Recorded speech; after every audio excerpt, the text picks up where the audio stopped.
کانر آنتونی مکگرگور زاده 14 ژانویه سال 1988 مبارز ترکیبی و بوکسور اهل ایرلند است.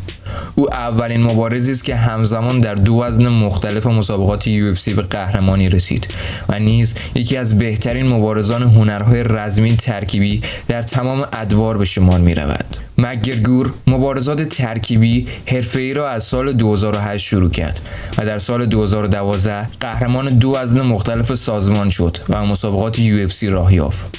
او در سال 2015 توانست در مبارزه برای کمربند قهرمانی بروزن ژوزه آلدو قهرمان شکست ناپذیر UFC را در 13 ثانیه شکست بدهد و به قهرمانی جهان دست یابد.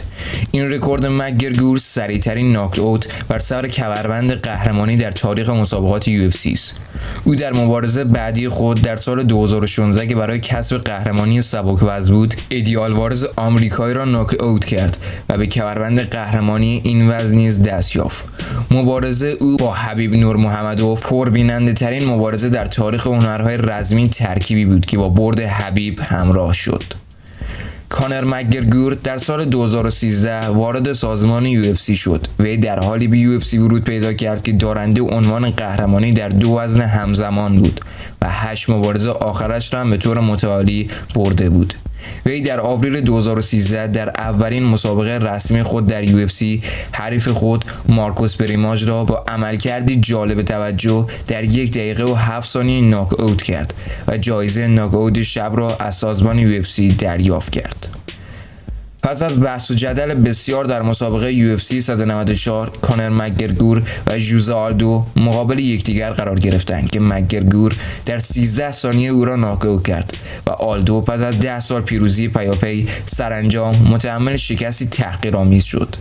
در UFC 196 مسابقه بین کانر و نید دیاز ترتیب داده شد. نید دیاز موفق شد در راند آخر این مبارزه کانر را در وضعیت سابمیشن تسلیم کند و با پیروزی از رینگ مسابقه خارج شود.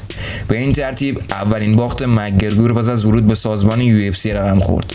پس از این مسابقه طولی نکشید که به درخواست کانر مجددا مسابقه بین این دو مبارز در UFC 202 حدوداً 5 ماه بعد از مسابقه اول طراحی شد که کانر در یک مبارزه یک طرفه با رأی متحد داوران پیروز شد. پس از پیروزی‌های متوالی مکگرگور در وزن جدید، ادی آلوارز خواستار مسابقه بین وی و کانر شد تا برای کسب عنوان قهرمانی مبارزه کنند. در UFC 205 این دو مبارز به مسافه هم رفتند که مکگرگور در راند دوم ادی را ناک اوت کرد و کمربند دوم خود را نیز دریافت نمود و در همین حین پس از کسب کمربند قهرمانی جدید در سبک وزن توسط حبیب نورماگدوف در سال 2017 مسابقه میان مکگرگور و او رسما اعلام شد. درگیری لفظی نورماگومدوف و تیم همراهش با یکی از دوستان مکگرگور باعث شد تا مکگرگور این اقدام را پیغامی به خودش تعبیر کند. او در آوریل 2018 به نیویورک رفت و به اتوبوس حامل حبیب و همتیمی‌هایش حمله کرد. وی با وسایلی همچون صندلی شیشه‌های اتوبوس را شکست. بر اثر هجوم کانر به اتوبوس چند نفر از ورزشکاران و کارکنان UFC زخمی شدند. مکگرگور پس از این حادثه دستگیر و در دادگاه محکوم شد. در رویداد UFC 229 پس از حواشی و جنجال بسیار مبارزه میان مکگرگور و حبیب برای تصاحب کمربند قهرمانی سبک وزن برگزار شد. این مسابقه یکی از پربیننده ترین و مهمترین مسابقات در تاریخ هنرهای رزمی ترکیبی به شمار میرفت.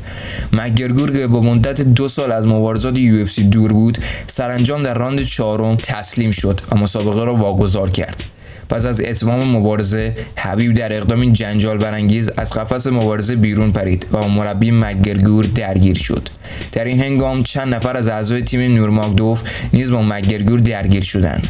دانا وایت رئیس سازمان UFC اعلام کرد که این افراد دستگیر شدند. پس از این اتفاق هر دو مبارز محکوم پرداخت جریمه نقدی شدند. همچنین کمیسیون ورزشی نوادا اعلام کرد موضوع را بررسی کرده و نورمحمدوف را جریمه نقدی و تا مدتی محروم خواهد کرد. نورمحمدوف در نشست خبری ساعتی پس از مسابقه ضمن ابراز عذرخواهی دلیل درگیری وی در خارج از قفس مبارزه را توهین‌های صورت گرفته به اعتقادات کشور و پدرش بیان کرد. در سال 2021 کانر خبر از بازگشت خود به مسابقات هنرهای رزمی ترکیبی و سازمان UFC را داد. وی دلیل بازگشت دوباره خود را ثبت رکوردهای جدید دانست.